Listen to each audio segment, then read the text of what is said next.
Aquele homem robusto, insinuante e sugestivo pela sua palavra franca, chegaria àquele estado de miséria orgânica. Seus olhos lúcidos denunciavam o desassombro e a serenidade de todos os dias, mas a expressão geral evidenciava enorme astenia. Quis responder, consolá-lo com palavras animadoras, mas nada lhe ocorreu. Forte constrição da garganta lhe embargava a voz. A franqueza do velho sacerdote desarmara-lhe o espírito carinhoso. Impossível ensaiar palavras que iludissem a gravidade da situação, quando o próprio Damiano se sentia tranquilo e conformado. Percebendo-lhe o enleio, o religioso continuou. Não falemos de mim, Alcione. Conta-me antes o resultado da diligência de ontem. Conseguiste trabalho? A pobre menina fez um gesto triste e sentiu-se no dever de falar francamente ao grande amigo da sua infância. Quando terminou a exposição amarga, o sacerdote comentou: imagino como terás sofrido nesse contato direto com a expurcícia humana. Entretanto, não sofras por isso. Agradece a Deus o te ver revelado Madame Paulette, tal qual é, antes de assumires qualquer compromisso, pois quando nos comprometemos com o mal, ainda que inocentemente, aliciamos grandes dificuldades por nos libertarmos dos seus odiosos laços. No teu caso, pois, devemos estimar a esmola de uma santa lição. É que, às vezes, naquilo que denominamos maldade e ingratidão do mundo, pode existir um socorro divino em nossa própria defesa. A jovem enxugou as lágrimas e sorriu concordando. O trabalho honesto não falta, prosseguiu o religioso, paternalmente temos outros amigos em Paris. Espero a visita de um colega a quem pedirei esse interesse por ti. O padre Guilherme é um companheiro de lutas que conheceu Carlos e sua mãe, ainda na Irlanda. Estou certo de que nos auxiliará. A jovem, notando-lhe a preocupação sincera, procurou esquivar seu assunto que lhe dizia respeito. E vendo-lhe os pés descalços, perguntou: onde está o agasalho de lã? O senhor não pode ficar assim. Ele sorriu e informou: guardei-o na mala. Por quê? Insistiu surpreendida. Creio que, para a semana, me recolherei ao pavilhão dos indigentes, na Misericórdia, ou na casa dos pobres de São Ladres. Não pode ser, exclamou a filha de Cirilo, contristada a traço. Não podemos concordar com o seu recolhimento a casas religiosas, como indigente. Nós ainda aqui estamos. Assim falando, a menina Villamil tinha o aspecto mortificado de uma filha angustiada. Que tem isso, Alcione? Tornou religioso, serenamente. Não devo sobrecarregar teu coração, que enfrenta agora tantas lutas em silêncio. Além disso, não será útil o meu internamento nas instituições piedosas. Atualmente não me poderei ocupar dos ofícios eclesiásticos, mas lá, entre os necessitados, talvez encontre algum serviço nas prédicas evangélicas aos mais desditosos. A resignação do velho amigo provocava-lhe pranto copioso. O catre da indigência, continuou Damiano, deve proporcionar meditações sadias. E não será isso um acréscimo de misericórdia? Basta lembrar que o mestre não o teve. Seu derradeiro pouso foi a cruz, seu último caldo um pouco de vinagre, sua última lembrança do mundo a coroa de espinhos. Alcione esboçou uma atitude de profunda compreensão e disse: não rejeito as lições de Jesus e rogo a sua infinita bondade nos proteja o coração para os testemunhos necessários, mas creio que o mestre atenderá minhas súplicas e entenderá meus rogos filiais. Diga-me se lhe não falta dinheiro para as despesas imediatas. E embora convicto de não encontrar recursos com a genitora, asseverou, confiando em Jesus, pode crer que, não obstante as dificuldades do momento, ainda temos recursos suficientes para cuidar das suas melhoras. Damiano parecia acanhado, em vista da sua carência absoluta de meios, mas, esforçando-se por confessar a verdade, acabou murmurando: de fato, meus recursos estão esgotados com as despesas que fui obrigado a fazer, aqui em São Jacques, mas não nos preocupemos com o dinheiro, filha, não é o dinheiro que me preocupa, e sim as suas necessidades. Não concordo com a sua transferência para a Misericórdia. Se não puder ficar aqui, ficará em nossa casa. E como o sacerdote experimentasse certa dificuldade para redarguir, Alcione continuou: perdoe-me, se intervenho ousadamente em tal assunto, mas o que reclamo tem prerrogativas de direito, o direito da amizade. Sempre o considerei um pai. Diga-me, quanto pede o reverendo Amâncio pelas suas novas acomodações. De olhos brilhantes no testemunho de humildade daquela hora de extremas provações, Damiano respondeu: 200 francos para a aquisição de utensílios e pagamentos iniciais a um serviçal. Ora essa, disse a generosa menina revelando despreocupação, nunca mais me falhe em se reunir aos indigentes por tão ínfima quantia. Queira assumir o compromisso, porque depois de amanhã trarei o dinheiro. Temos maior quantia lá em casa e não nos fará falta de maneira alguma. O velho amigo dirigiu-lhe um olhar de reconhecimento. Ainda trocaram ideias e consolações por algum tempo, ficando ela de voltar dali a 2 dias, e o velho sacerdote falou da esperança que tinha na próxima visita do padre Guilherme, que, por certo, não lhes faltaria com prestimosa cooperação. Alcione despediu-se, mostrando-se confortada, mas tão logo alcançou a rua, sentiu-se presa de extrema preocupação. Onde conseguir 200 francos para socorrer o amigo doente? Debalde excogitava meios de satisfazer a promessa. Os vizinhos eram gente paupérrima. Obter qualquer adiantamento em oficinas de trabalho era impossível, porquanto não alcançara nem mesmo um trabalho certo. De alma opressa, lembrava que não poderia confiar o assunto à genitora, fazendo-a sofrer mais que ela própria. Entretanto, era indispensável conseguir o dinheiro. Andava depressa e, contudo, concentrada em aflitiva meditação. Começou por pedir fervorosamente a Jesus lhe inspirasse um meio lícito. Já próximo de casa, notou que alguém cantava à porta de uma velha igreja do bairro de São Marcelo, para ganhar a vida. Era um cego. Aproximou-se e deu-lhe alguma coisa do pouco que tinha consigo. Imediatamente, nasceram-lhe novas ideias. Não seria viável um concerto com o concurso de Robbie, num local bem concorrido? Poderia cantar ao som do violino do irmão adotivo. Talvez conseguisse dessarte a quantia necessária para socorrer de pronto o padre Damiano. Essa perspectiva alegrou-a. Entrou em casa tão satisfeita que a genitora perguntou interessada: como vai o padre Damiano? Pelo que leio em teu rosto, ele não está assim tão mal. Seu estado ainda é grave, mas achei-o calmo e otimista. A senhora fez um gesto de admiração e acrescentou, que Alcione, vejo-te muito mais animada e satisfeita, é que já fui avisada que amanhã poderei comparecer ao serviço. Graças a Deus. Bendita a hora em que aprendeste a costura. Em seguida, Alcione chamou Robbie ao pequeno quintal, para cientificá-lo do plano. Uma concerto? Disse o rapazote impressionado. Sim, mas é preciso guardar segredo. Mamãe sofreria muito se viesse a saber. Se não arranjarmos o dinheiro, padre Damiano irá parar na misericórdia e talvez nunca mais o vejamos. Cantaremos só amanhã, porque depois é possível que eu arranje trabalho para nós. O pequeno arregalou os olhos estrábicos e concordou, então vamos. E passaram logo a trocar ideias e conchavar no tentame para o dia seguinte. Isto feito, entraram em casa de semblante alegre. Justificando o ensaio, Robbie pediu para tocar alguma coisa. Não obstante a hora imprópria, Madalena concordou e Alcione disse que ia cantar para distraí-la.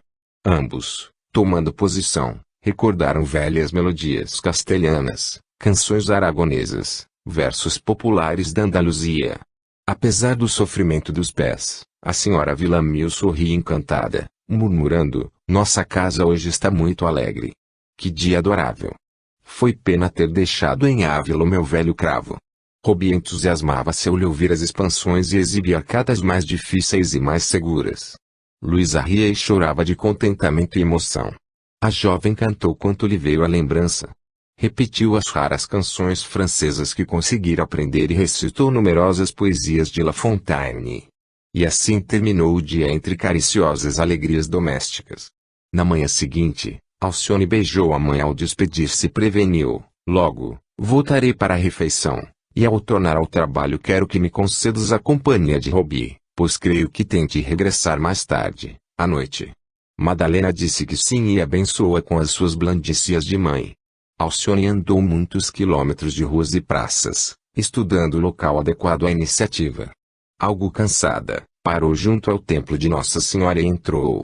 Descansou longamente em preces fervorosas, lembrando que não haveria melhor local para o empreendimento que o adro daquela casa consagrada à Mãe Santíssima. Não vacilou. Voltaria ao bairro de São Marcelo para trazer o irmão adotivo. Começariam o concerto ao cair da tarde, confiantes no interesse popular. Entrou em casa muito esfogueada de sol, tomou a refeição e saiu com o rapaz. Tiveram o maior cuidado no retirar o instrumento, para não serem percebidos por Madalena e pela criada. Emocionada, naquela conjuntura de angariar o dinheiro indispensável ao velho amigo, Alcione penetrou novamente na igreja e orou, implorando socorro divino. As brisas suaves do crepúsculo corriam mansamente quando os dois artistas improvisados tomaram posição e preludiaram as primeiras notas, justamente quando a multidão em massa fluía ao templo. Numerosos carros iam e vinham. No firmamento escampo de nuvens, o vésper cintilava. Alcione começou a cantar, mas, com tanta harmonia e sentimento, que dir-se-ia um anjo baixado à terra para transmitir aos homens as suaves belezas do crepúsculo. Em breves instantes, ranceuntes, clérigos, fidalgos e gente do povo formavam em torno compacta assistência. Cada canção era aplaudida freneticamente. A cantora inspirava profunda simpatia apesar da malícia de alguns cavaleiros presentes. E assim transcorreu uma hora de franco êxito. 2 padres generosos mandaram acender tochas, para que o concerto se prolongasse até mais tarde. Alcione cantava sempre.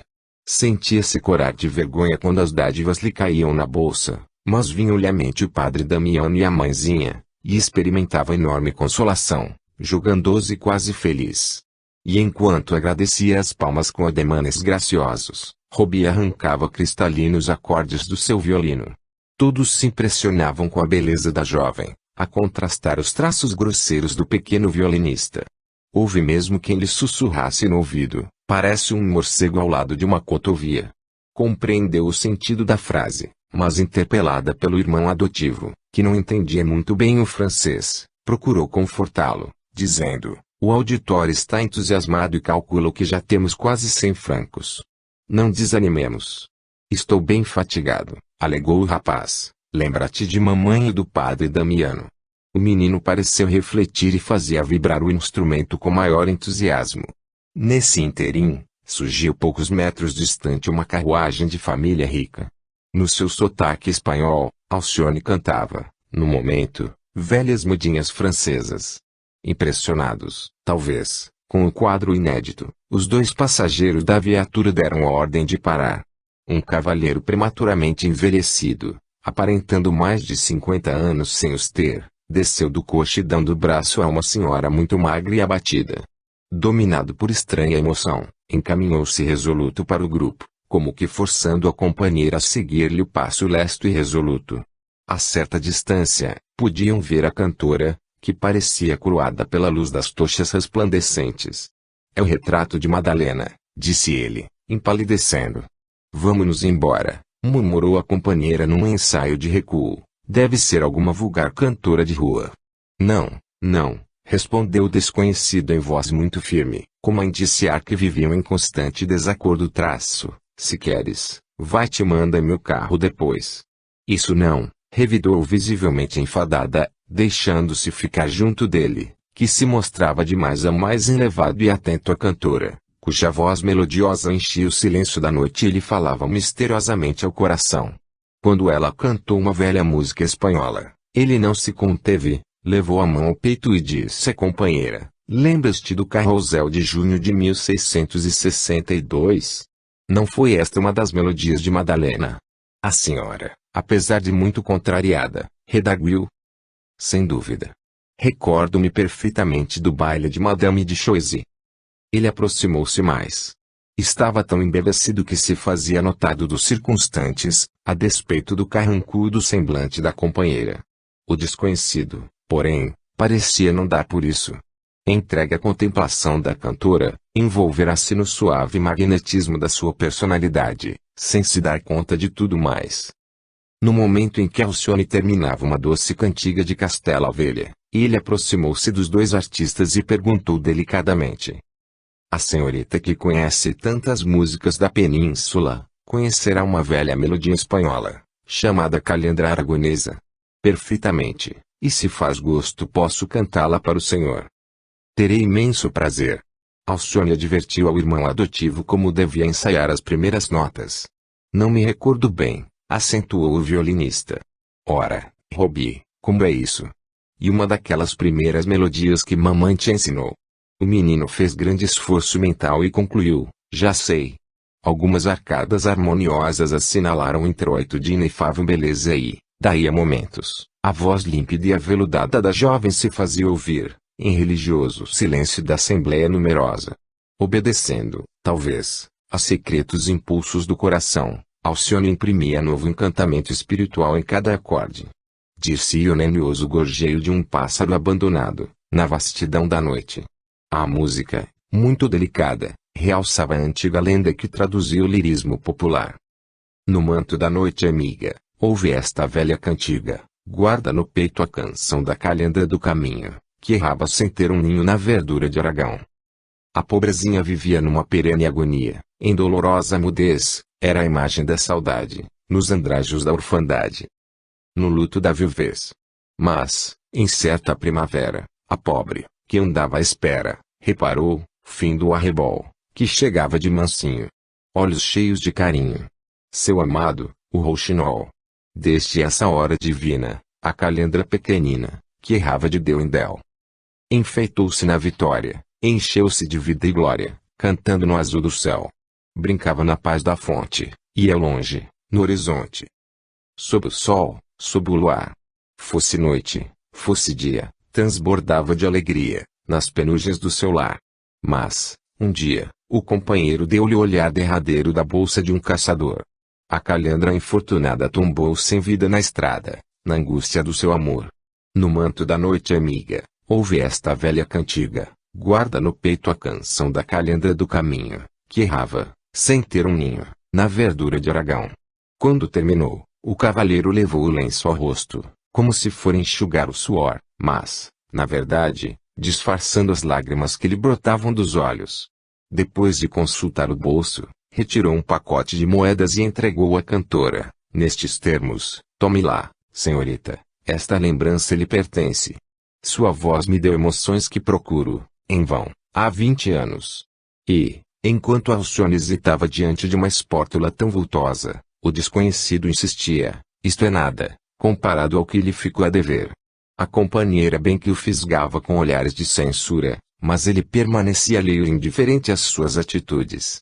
A cantora, porém, mostrava-se sumamente reconhecida.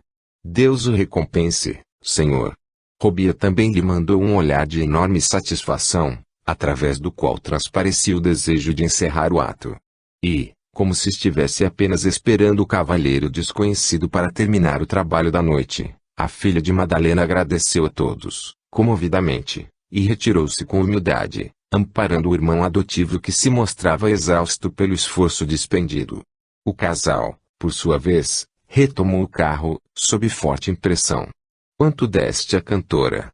Perguntou a mulher abruptamente. 300 francos. Ainda havemos de acabar indigentes, graças ao teu sentimentalismo, exprobrou, amada. Se lhe houvesse dado 3.000 escudos, nem assim pagaria a terna emoção que me despertou na alma saudosa. Recaíram em penoso silêncio, enquanto a carruagem rompia a escuridão da noite. Alcione e Robbie regressavam ao lar, tomados de imensa alegria. Quando se viram longe do adro de Nossa Senhora, o pequeno comentou: é bem duro pedir, não achas, Alcione? Não é tanto assim, respondeu-lhe resignada. A necessidade, Robbie, às vezes nos ensina a afabilidade e a doçura com o próximo. Nunca reparaste que as crianças muito independentes costumam ser caprichosas e ásperas? Assim também, já crescidos, é útil que venhamos a precisar do concurso de outrem, por tornarmos-nos mais carinhosos, mais sensíveis ao afeto fraternal. Isso é verdade, concordou o pequeno traço. São raros os meninos brancos que me tratam bem. É porque ainda não sabem o que é a vida. Se um dia a necessidade lhes bater à porta, compreenderão, talvez imediatamente, que somos todos irmãos. Suponho que Deus, sendo tão bom, facultou a pobreza e a doença ao mundo para que aprendêssemos a sua divina lei de fraternidade e auxílio mútuo. Robbie, muito admirado, ponderou, desejava sentir essas coisas conformado, assim como te vejo, Mas a verdade é que, quando me humilham, sofro muito. Faço enorme esforço para não reagir com más palavras e confesso que, por vezes, se não fosse a mão doente, agrediria alguns meninos. Não agasalhes esses pensamentos, procura fazer exercícios mentais de tolerância. Reflete, contigo mesmo, como tratarias as crianças negras se fosses branco. Imagina qual seria tua atitude com os doentes, se fosses completamente são. O pequeno violinista meditou longamente e respondeu muito sério: tens razão. Sem dúvida, isto que aqui te digo requer muito esforço, porque só o pecado oferece portas largas ao nosso espírito. A virtude é mais difícil. O menino pareceu refletir algum tempo e perguntou, mudando o rumo do diálogo: quem será aquele homem tão bom que nos deu tanto dinheiro? Alcione fez um gesto significativo e respondeu: eu também estou impressionada. Deve ser algum enviado de Deus. Mas parecia tão triste, também notei isso. Que Jesus o abençoe pelo auxílio que nos deu. Amanhã eu levarei ao padre Damiano o pacote que parece conter mais de 200 francos, e com o restante vou pagar a Luísa o que lhe devemos e chamar um médico para tratamento mais sério da saúde de mamãe. Mal havia terminado as explicações, o pequeno tropeçou, caindo ao solo, desamparadamente. Ante a força moral que a irmã adotiva exercia sobre ele, levantou-se com esforço, acrescentando: não te incomodes, não foi nada. Cai porque precisei resguardar o violino. A jovem, contudo, inclinou-se comovida. Como vês, Robi, disse intencionalmente não apenas pediste nesta noite. Trabalhaste muito. Estás cansado. Vamos procurar um carro que nos leve a São Marcelo. É um luxo que hoje poderemos pagar. Ele concordou de bom grado e não tardaram muito a reentrar em casa, onde Madalena já se mostrava inquieta. No dia seguinte, em vez de sair para o trabalho, conforme dizia a genitora, Alcione dirigiu-se a São Jacques do Passo Alto, com o socorro destinado ao velho sacerdote. Damiano contou dinheiro com atenção e advertiu: 300 francos, minha filha. Sei que Madalena luta com enormes dificuldades. Onde guardavas esta quantia? Enfrentando aquele olhar penetrante, cheio de preocupações afetuosas, Alcione deu-se por vencida e confessou o feito da véspera. Sem dinheiro e sem relações, resolvera dar um concerto público com Robi, no adro da igreja de Nossa Senhora. O rendimento fora muito além da expectativa. O enfermo abraçou-a, comovidíssimo, cheio de gratidão pelo sacrifício. Depois de contar os episódios da feliz aventura e dar as impressões do seu contato com a massa popular, Damiano lhe ponderou: sem dúvida Jesus te protegeu nessa aventura singular, compadecendo-se das nossas necessidades. Entretanto, minha filha, penso que não deves reincidir nessas exibições. Ao lado das pessoas educadas, há sempre muitos exploradores e numerosos vadios. Temo por tua mocidade e pela inocência de Robi. E enquanto ela concordava, pensativa, o eclesiástico prosseguia explicando: tenho pressentimento de que encontrarás, agora, uma ocupação muito nobre, com ótima remuneração. Será uma ditosa surpresa, exclamou a moça com infinita alegria transbordante dos olhos. Padre Guilherme aqui esteve ontem por 2 vezes. De manhã, falei-lhe a teu respeito e prontificou-se a tomar logo as primeiras providências. À noite, voltou com a notícia auspiciosa. Uma família sua conhecida precisa dos serviços de uma jovem educada, de irrepreensível conduta. Esclareceu que a remuneração é das mais condignas. Trata-se de um casal que há 3 anos chegou da América do Norte em busca de saúde para a filhinha única, que se encontra doente. O chefe da família é um homem abastado, que, além de proprietário em Paris, representa a vasta zona comercial de fumo da colônia, em ligação com o comércio europeu. A dona da casa, de conformidade com as informações do padre Guilherme, é católica praticante e rigorosa no culto. Tem uma filhinha que a impressiona, em extremo, por isso que, da mais tenra idade, parece fugir à ternura maternal e, presentemente, com quase 13 anos, vive presa de grande nervosismo e estranhas preocupações. Os pais deliberaram tomar uma governanta que lhe seja enfermeira e educadora, ao mesmo tempo. E, por coincidência, dilo ainda o Guilherme, trata-se de gente irlandesa, que passou longos anos na América. Alcione alegrou-se. Assim entretidos, formularam vastos planos. Ao despedir-se com a ideia de chamar um médico para a genitora, Damiano lhe disse: ficamos então combinados. De hoje a 3 dias, Guilherme te apresentará nessa casa de sua confiança e que fica, creio, nas proximidades de São Landry, na Cité. Farás ver a Madalena as vantagens do cargo. Quem sabe terá soado o minuto da nossa completa tranquilidade. Não estará aí, talvez, o ensejo para tua mãe realizar o velho sonho de uma viagem ao Connecticut. Por mim, morrerei mais sossegado se puder partir com essa esperança. A jovem sorriu e observou, resignada: o senhor tem razão. Tudo isso poderá acontecer. Muito animada, a filha de Cirilo Davenport chegou a casa, onde não teve dificuldade em convencer a genitora de quanto lhe dissera o velho sacerdote. Madalena Villamil concordou. O cargo de governanta e educadora seria mais conveniente. A costura, em contato com tanta gente desconhecida, não era um penhor de tranquilidade. A pobre senhora acabou por sentir enorme satisfação, e, quando soube que se tratava de família ligada à América do Norte, não ocultou a velha esperança de conhecer o novo mundo. Nesse dia, à tarde, o Dr. Luciano Perry, procurado pela jovem Villamil, por indicação dos vizinhos, visitou a enferma, submetendo-a a rigoroso exame. Enquanto permanecia a seu lado, o médico não poupou prognósticos otimistas, mas, ao retirar-se, chamou Alcione em particular e disse: menina, o caso de sua mãe é muito mais complexo do que se pode imaginar. Claro que não pouparei todos os recursos ao meu alcance, mas penso que ela dificilmente se levantará da cama. A moléstia é tão grave assim? Inquiriu a moça, evidenciando aflição. O reumatismo assumiu caráter muito sério. Os pés e joelhos me parecem definitivamente inutilizados, condenados à inanição. Mandarei algumas pomadas para fomentações e digo-lhe que sua mamãe ainda poderá viver alguns anos. Da paralisia, porém, só Deus poderá libertá-la. A filha de Madalena agradeceu, naturalmente acabrunhada, mas procurando reforçar as energias íntimas. Jesus, que sempre lhes enviava recursos nos grandes momentos da vida, não as deixaria sem amparo. No dia combinado, lá se foi com o padre Guilherme, para estrear o novo emprego. E experimentava enorme conforto em saber que teria, doravante, o pão assegurado para si e para os seus, mercê de atividade honesta e digna. Instruiu Luísa na aplicação dos remédios à doente, fez recomendações a Robier e beijou Madalena, prometendo regressar à noite, conforme ficara previsto e combinado. Passava de meio-dia, quando o padre Guilherme procurou Damiano para exprimir-lhe o seu reconhecimento.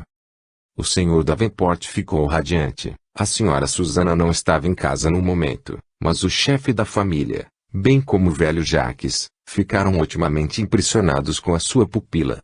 Deixei-a, portanto, num ambiente de franca simpatia. Ouvindo aqueles nomes, Damiano manifestou a mais viva curiosidade. Efetivamente, ele os ouvia a miúde, repetidos nas conversações de Madalena. Cercando-se de grande prudência, perguntou: de que região da América procede essa família? Do Connecticut.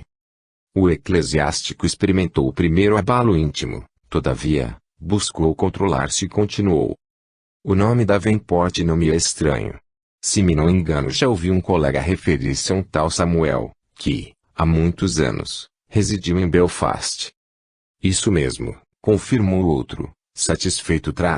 Trata-se do pai deste Cirilo Davenport, rico negociante de fumo, de cuja residência venho neste instante. Há 20 anos, aproximadamente, a família que se empobrecera com a perseguição dos ingleses, na Irlanda do Norte, retirou-se para a América, onde adquiriu sólida fortuna. Na mocidade, porém, o senhor Davenport trabalhou, modestamente, aqui em Paris. Ah, disse Damiano, quase aterrado. Intensa palidez inundara-lhe o semblante vincado de rugas. O Samuel a que se refere, prosseguia Guilherme, loquaz pelo que infiro das missas celebradas em sua intenção, deve ter falecido há uns 10 anos. Justificando a expressão fisionômica, o velho sacerdote de Avila observou: este mal do peito sempre me causa torturas momentâneas, e levantou-se para tomar um copo d'água. Escuta, Guilherme, continuou a dizer, Pausadamente o casal Davenport tem uma vida feliz? Naturalmente que estes assuntos me preocupam, dado que a minha pupila vai agora conviver com eles. Assim se manifestando, visava obter por meios indiretos qualquer informação sobre o passado conjugal de Cirilo. Sem cuidar de que versava assunto decadíssimo, o interpelado acentuou: o senhor Davenport é casado em segundas núpcias. A primeira esposa, ao que estou informado, era espanhola, de Granada. Chamava-se Madalena Villamil e morreu no surto varjólico de 63. Damiano não sabia como dissimular a comoção. Debalde procurava um meio de parecer despreocupado. O amigo, porém, tudo atribuía ao seu precário estado de saúde. A falecida foi sepultada no cemitério dos Inocentes. Já lhe visitei o túmulo em companhia dos senhores Jacques e Cirilo. Quem é esse senhor Jacques? Inquiriu Damiano, apesar da emoção. É sogro do senhor Davenport e, ao mesmo tempo, seu tio, pois o negociante de fumo é casado com uma prima, em segundas núpcias. Aliás, o bom velhinho que se encontra hoje beirando o sepulcro, pelos muitos achaques da senectude, foi por muitos anos professor aqui na França. Em Paris? Não, em Blois. Damiano estava satisfeito, não poderia ter mais dúvidas. Deus abençoe e Alcione para que saiba servir nessa casa com amor cristão, concluiu serenamente não desejo outra coisa. Muito habilmente desviou depois a palestra a outros rumos, de maneira a não se trair pela intensa emoção. Mas, quando Guilherme se retirou, reiterando-lhe agradecimentos, entregou-se a profunda e dolorosa meditação. Acabava de palpar o enigma sem poder atinar com a chave. Naturalmente, o drama sinistro que adivinhava, por trás da situação, foi urdido por alguma inteligência perversa. Recordava as mínimas revelações e confidências da senhora Villamil, nas longas conversações de Ávila e não podia duvidar da veracidade dos acontecimentos que Madalena aceitara como verdade inconcussa. Sempre lhe parecera estranho o fato de haver Cirilo Davenport desaparecido, sem qualquer notícia direta da América, para a esposa distante. Considerava, também, que, se Madalena o havia por morto, o mesmo se dava com o marido que lhe venerava a suposta sepultura. Quem havia tramado, assim, contra a felicidade de dois corações?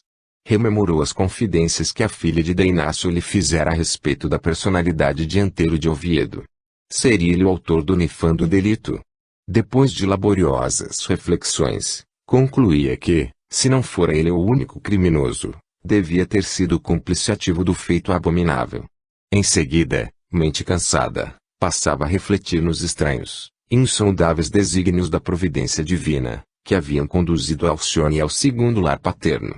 Experimentava profunda ansiedade por se dirigir, mesmo doente, à residência do senhor Davenport, mas a tarde começava a cair, muito fria, e receava os acessos de tosse. Não descansaria, porém, enquanto não se avistasse com a jovem, de modo a ouvir-lhe as primeiras impressões. Para isso, deu ordens ao criado que mandasse um carro a São Marcelo, para que a menina Villamil o visitasse nas primeiras horas da noite, depois de regressar ao lar. Quando a moça entrou em casa, cerca de 19 horas, já encontrou a viatura que a esperava, recomendando-lhe a genitora não se demorasse em seguir para São Jacques do Passo Alto, porquanto o chamado de Damiano lhe dava muito o que pensar. Receava que o velho amigo tivesse piorado. A jovem atendeu com presteza. Depois de responder às primeiras arguições maternas sobre o novo cargo, declarando-se muito satisfeita e bem impressionada, dirigiu-se ao bairro próximo, assaz preocupada. O velho sacerdote de Ávila abraçou-a comovido. Como foste de serviço, minha filha? Primeiramente, fale-me da sua pessoa. Como vai? Ficamos aflitas com a ida do carro. A saúde piorou. Nada. Vou muito bem. Chamei-te tão somente para saber como te deste com o novo emprego. A moça tranquilizou-se, exclamando: ora, graças a Deus, o padre Guilherme, prosseguiu Damiano solícito, aqui esteve e deu-me informações, mas preciso falar-te seriamente, em particular. Tiveste boa impressão da casa e da gente. É muito interessante o que pude observar, porquanto o senhor Davenport e a esposa não me eram de todo desconhecidos. Como assim? Indagou Damiano, intrigado. É que assistiram ao concerto lá no adro de Nossa Senhora e, por sinal, foi o senhor Cirilo quem me deu os 300 francos que eu lhe trouxe. Como tudo isso é significativo, exclamou o sacerdote, muito emocionado. E como te receberam? O senhor Davenport e o tio, bem como a pequena Beatriz, de quem vou cuidar, trataram-me com excepcional carinho. A meninota parece nervosa e acabrunhada, mas tem muito bom coração. Como primícias da tarefa, conversamos quase todo o dia, valendo-me da ocasião para falar-lhe dos ensinamentos do Cristo como verdadeiro e legítimo remédio para todas as necessidades da vida e do coração. Ela está mocinha e creio que me compreenderá. Infelizmente, não posso dizer o mesmo da senhora Susana. Esta, quando voltou de uma visita elegante, encontrando-me em casa, não disfarçou a contrariedade. Não sorriu quando o marido lhe falou que eu era a cantora da noite em que haviam estacionado na praça da igreja, afirmando que essa circunstância depunha contra mim. Acrescentou que o padre Guilherme estava, por certo, enganado na escolha, pois solicitara uma governanta mais velha, com maior experiência da vida. Quando me disse que meus serviços não lhe convinham, a pequena Beatriz fez grande bulha, afiançando o contrário. A enferma abraçou-se comigo, a gritar, provocando a intervenção do pai e do avô, que acorreram pressurosos. Esclarecido o motivo de suas lágrimas, o senhor Davenport cravou na esposa um olhar muito austero e decidiu que eu ficasse de qualquer maneira. Vendo, porém, o enfado da senhora, pedi permissão para desistir, mas não fui atendida. O senhor Jacques foi a meu favor, recriminando a conduta da filha. Reconhecendo-se isolada no seu ponto de vista, a senhora Susana passou então a tratar-me com brandura, concordando com a minha permanência ao lado da filha. Damiano, que a escutava com atenção, valeu-se da pausa e interrogou-o: e os nomes nessa família irlandesa não te preocuparam? Sem dúvida que me ocorreram pensamentos estranhos, em contacto com as pessoas da casa. Cirilo Davenport é o nome de meu pai, e os nomes de Jacques e Susana parecem muito ligados às recordações da mamãe. Porventura não te perguntaram pelo teu nome de família? Sim, mas deu-se um fato muito interessante, que me compeliu a permanecer um tanto retraída. Quando cheguei, o senhor Jacques me contemplou muito admirado e disse ao sobrinho: é o retrato de Madalena Villamil. Tive um grande susto ao ouvir essa inesperada referência ao nome de mamãe, mas suponho que tratavam de pessoa importante de suas relações. Dentro em pouco, soube que a família é Davenport. E fiquei atrapalhada para responder ao senhor Cirilo, quando procurou saber meu nome. Se dissesse Villamil, ou Davenport, poderiam supor que estava querendo insinuar-me e classificar-me como parente da casa, vendo a senhora Susana tão agastada com a minha presença e para não lhe parecer petulante, disse, então, que me chamo Alcione da Chácara. Essa resposta foi boa porque me tranquilizou a consciência, visto ser esse o nome com que me tratavam lá em Ávila, na intimidade. Assim, padre, creio que não ofendi a dona da casa, nem faltei à verdade. Damiano fez um gesto de quem se tranquilizava e sentenciou: procedeste muito bem. A prudência salva sempre. E depois de consultar o coração aflito e receoso das amargurosas revelações, disse a interlocutora com inflexão de carinho: agora, vamos aos motivos da inquietação que me obrigou a chamar-te. Voz pausada, evidenciando forte emoção, iniciou as confidências, reportando-se às afirmativas de Madalena e confrontando-as com as do padre Guilherme. A filha de Cirilo tudo ouvia com penoso assombro. Estupefata, não conseguia responder. Quando ele se referiu ao que se passara junto do túmulo da genitora, no cemitério dos inocentes, as lágrimas lhe rolaram dos olhos. Sumariando as suas conclusões, Damiano acentuava: não podemos ter qualquer dúvida, mas eu espero que te mantenhas sobranceira a prova que nos visita e precisamos enfrentar. Sei quão amargas devem ser tuas lágrimas, mas estou certo de que Deus te amparará o coração afetuoso. Não choro por mim, padre Damiano, e sim pela mamãe, cujos padecimentos me cortam o coração. Impressionado com o acento comovedor dessas palavras, o velho amigo considerou: se vês que não podes continuar na casa dos teus parentes irlandeses, poderemos arranjar uma desculpa que justifique a tua desistência. Se quiseres, dada a complexidade e gravidade do caso que nos defronta, poderemos aconselhar tua mãe a voltar para Castela. Estou doente, é verdade, mas isso não é motivo para deixar de acompanhá-las. E assim guardaríamos lá o doloroso segredo, para sempre. Alcione recordou a figura do genitor quando lhe pôs nas mãos uma bolsa recheada, lembrou o acolhimento que lhe dispensara no ambiente doméstico e ponderou. Não podemos fugir. Não seria Deus que me conduziu à casa paterna para que eu aprendesse alguma virtude das que se ligam à divina humildade? Não creio que meus parentes precisem de mim para alguma coisa, mas sinto que necessito deles para acendrar meu coração. O velho sacerdote acolhia, profundamente comovido, aquela preciosa lição de renúncia. Observar a atitude angélica de Alcione representava enorme conforto para o seu espírito cansado. Por isso mesmo, caiara-se para que ela, nobre e humildemente, continuasse a derramar-lhe na alma exausta as sublimes consolações da discípula de Jesus. Além disso, prosseguiu Alcione depois de uma pausa traço, se meu pai estendeu-me a carinhosa mão na via pública, proporcionando-me tanta alegria sem saber que eu era sua filha, como poderei abandoná-lo agora, ciente de que me deu a vida? Não seria renegar os ensinamentos do Cristo. O Sr. Cirilo Davenport me conquistou pela sua generosidade. A partir de hoje, confiou-me a filhinha como se me conhecesse de há longos anos, obrigou-me a sentar à mesa da família, ordenou que o seu carro particular me trouxesse a São Marcelo. Não posso admitir que meu pai procedesse conscientemente contra minha mãe. Atrás de tudo isso deve existir uma trama criminosa.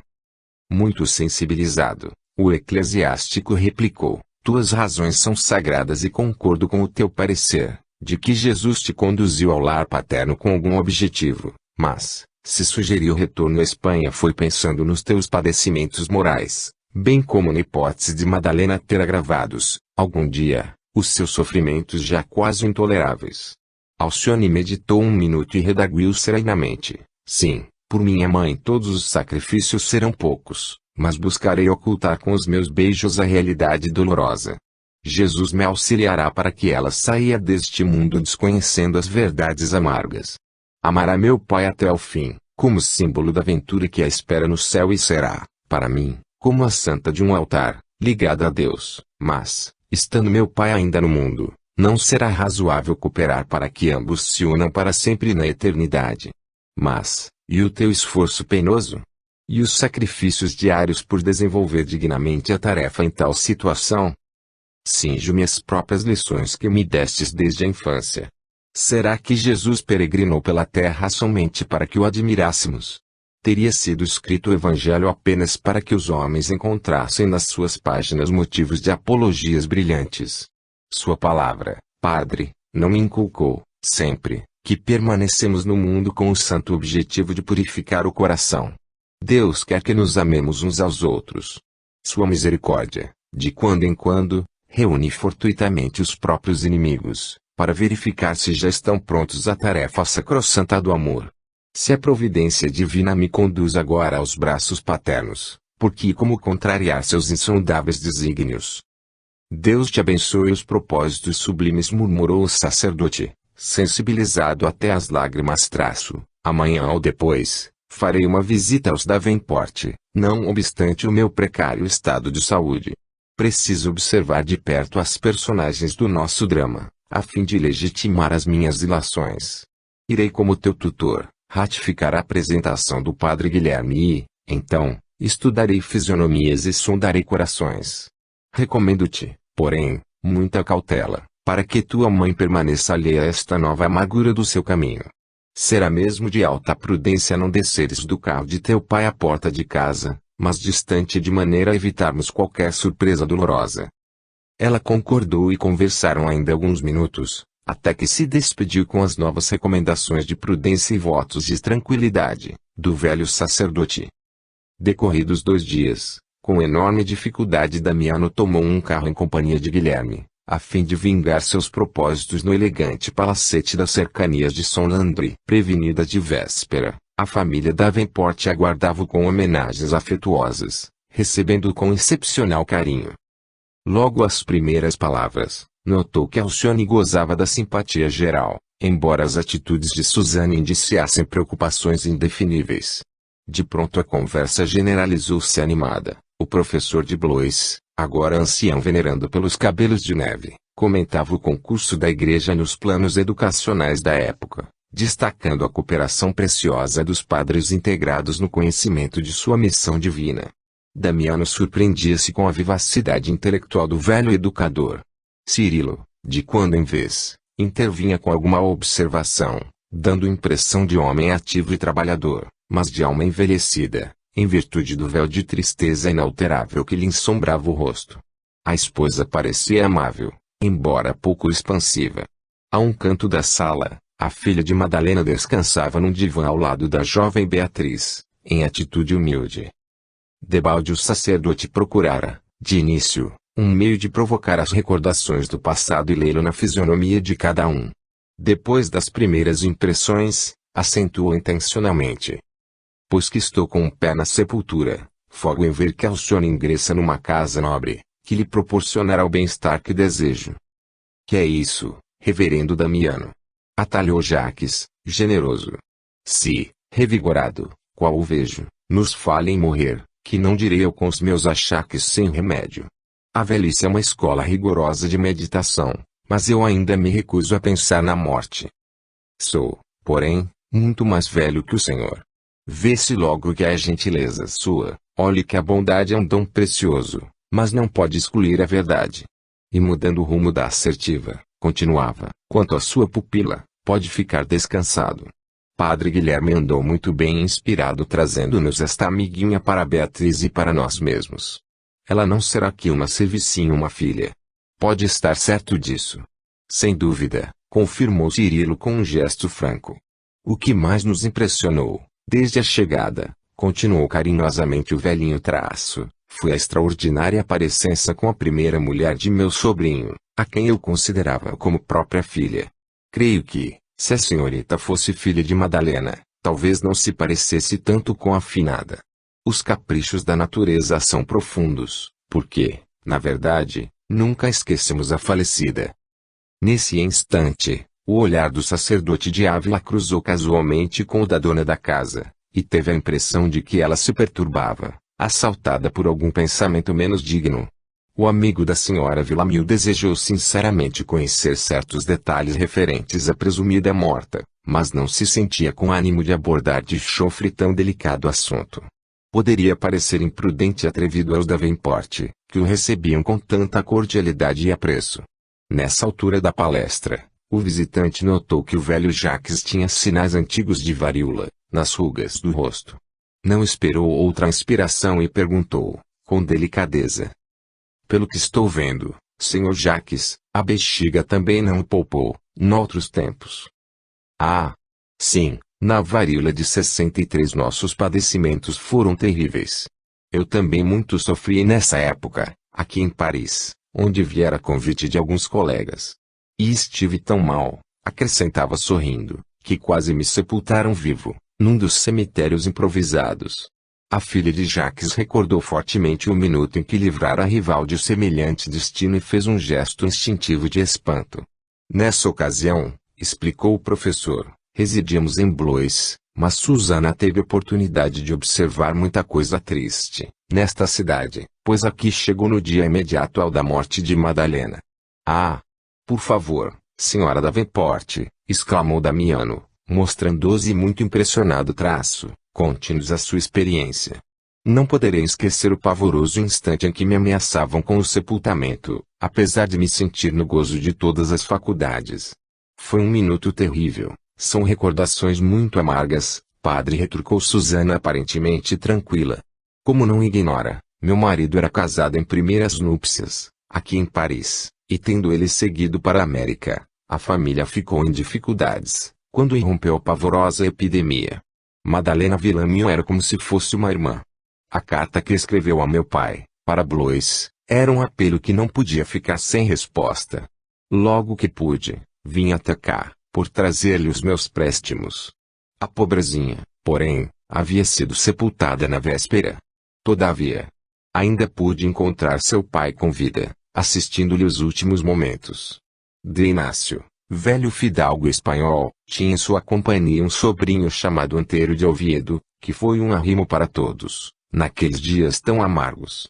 Ajudei-o a providenciar o enterramento do tio ao lado da sepultura da filha, no cemitério dos Inocentes, e, nos poucos dias de minha estada em Paris, pude testemunhar a brutalidade dos carregadores desalmados, que farejavam cadáveres todas as manhãs, nas casas contaminadas.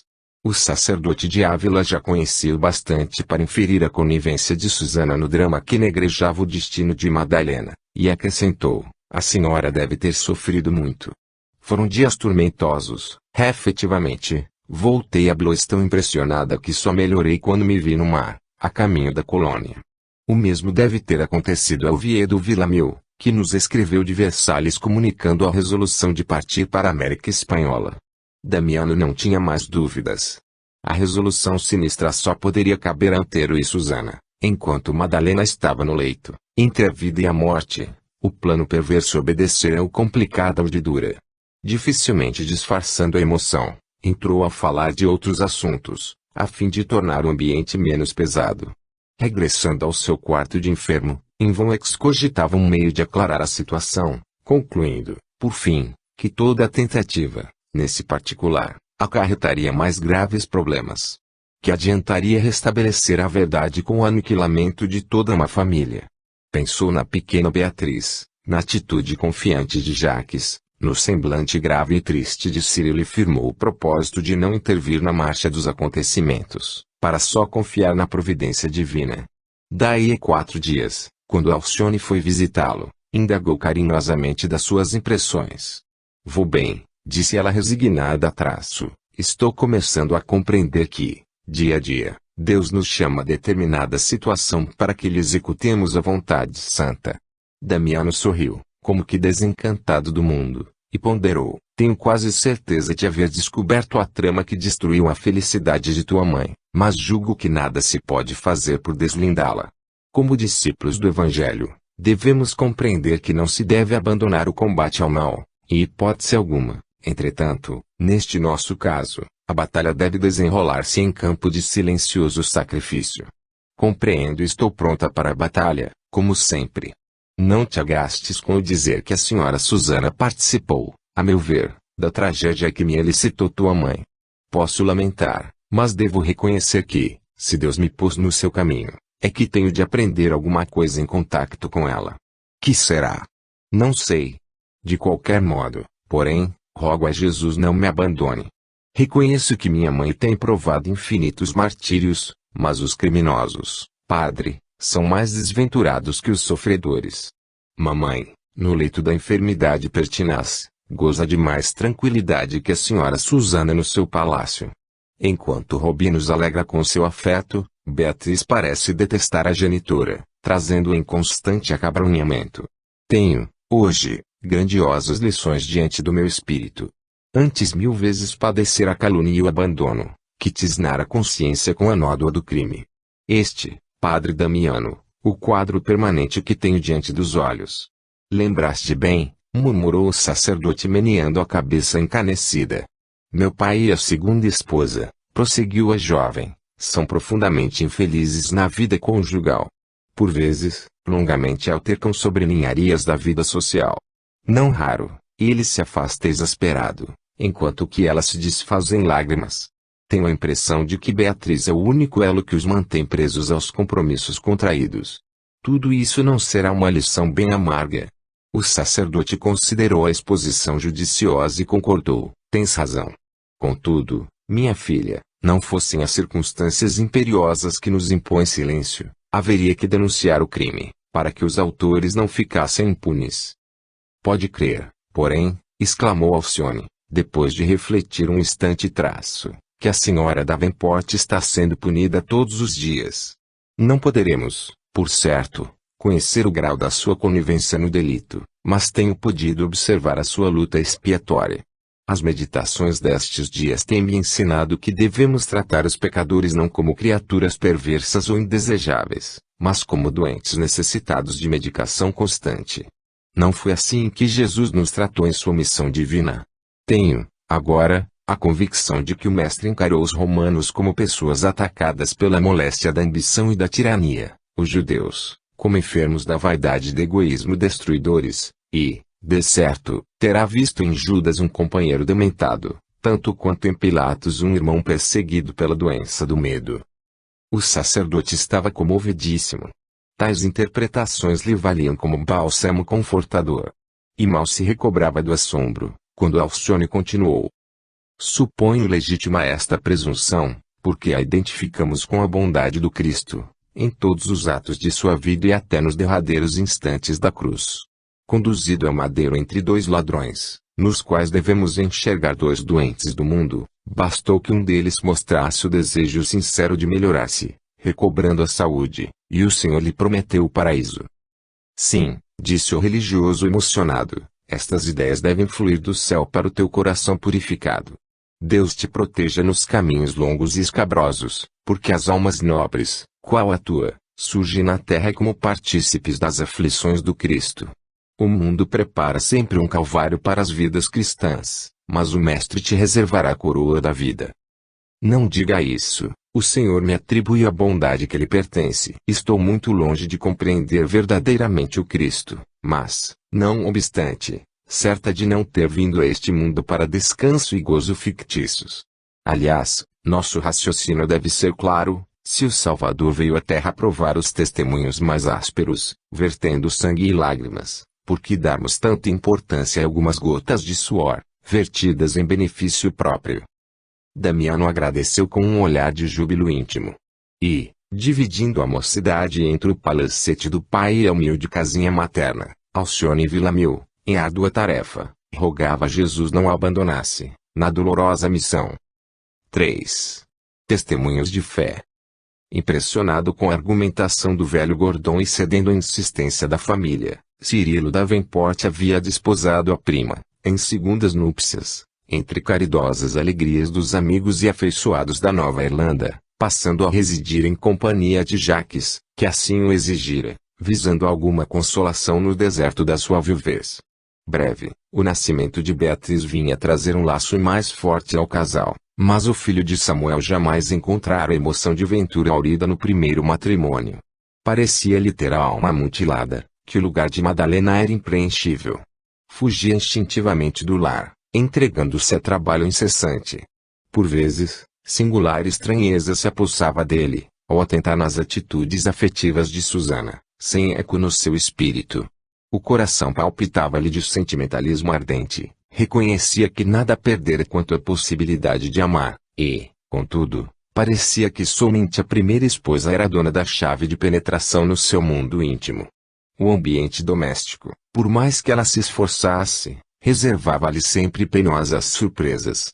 A disposição dos objetos provocava censuras, os pratos nunca estavam ao seu gosto. Continuamente insaciado, insatisfeito, de quando em quando impunha-se a intervenção conciliadora de Jacques, para que os atritos não degenerassem em conflito. Depois de longas e acrimoniosas altercações, Susana recolhia-se ao quarto, chorosa e desesperada, enquanto o marido se retirava a um canto da varanda, distraindo-se com a fumaça de grande cachimbo, e pensado consigo mesmo, no tempo de Madalena, não era assim.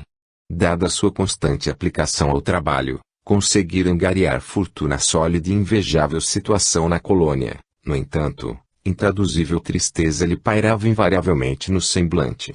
Apenas a filha, pela profunda afinidade espiritual manifestada, conseguira atenuar os sofrimentos que o atormentavam. Desde que Beatriz atingira aos 5 anos, estabelecera-se entre pai e filha um apego cada vez mais forte. A menina parecia singularmente distanciada da genitora, que, em vão, se esforçava por insinuar-se a sua estima. As ansiedades e dedicações de Susana se tornavam inúteis. A atitude paternal de Cirilo plasmando a alma da filhinha, absolutamente de acordo com os seus pensamentos, dificultava a atuação materna. Sem jamais conseguir uma harmonia perfeita com a segunda esposa, o filho de Samuel parecia vingar-se do destino, subtraindo a pequenina à sua influência e dando ensejo a que Beatriz se desenvolvesse entre caprichos de toda a sorte. Em breve tempo Susana não tinha nenhuma autoridade sobre a filha, que só obedecia ao pai. No íntimo, a prima de Cirilo sentia-se qual ré, que, não obstante resguardada da justiça humana, resgatava duramente o crime praticado. não encontrara a felicidade esperada em seu criminoso sonho. Os momentos raros de alegria conjugal eram pagos multiplicadamente em angústias martirizantes, pelo que costumava comparar sua aventura a uma gota de vinho numa taça de fel.